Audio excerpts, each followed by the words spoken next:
And based on the reports from the East Coast, this looks like the big one. And that would be the second time that we've had a really spectacular aurora that could be directly overhead of us this year, the way things are going. But take a look at this. Even on the low horizon as far south as Florida, they've been able to see the northern lights, which at least for tonight are not so northern. Seen some pictures out of places like Virginia and Arkansas where you can see it pretty clearly with the naked eye, even in urban areas. So based on those reports that I showed you in the green dots, this is approximately where the bulk of the aurora activity is.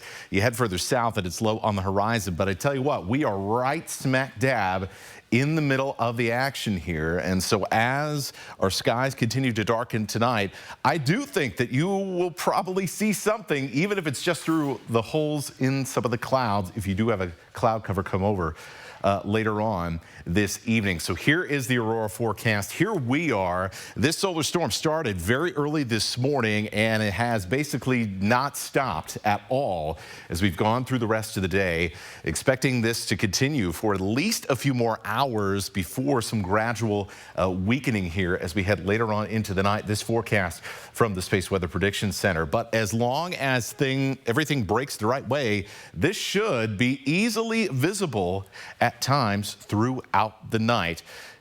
To maximize your chances, turn off the lights, get out of town. It's probably a good time, a good night as any to make an effort and find a dark sky and get away from the house. Try your phone's camera. It'll help accentuate the colors. The earlier in the night you are, the more likely you are to see something just based on how early this storm arrived during our day. So right about 7:30 or so, that should be when it starts to get dark enough, and letting your eyes adjust, you should be able to see at least something and perhaps see something almost as spectacular as that solar storm that we had back in May. So good luck, and you can see updates from our 4 News Now weather app. I'll be doing that throughout the night, looking for little pings in the data that may brighten up the aurora. You could also share your aurora photos with us on the 4 News Now weather app. Tap over to the menu and click share your photos. You can do it right from your phone. Good luck. We'll see you out there.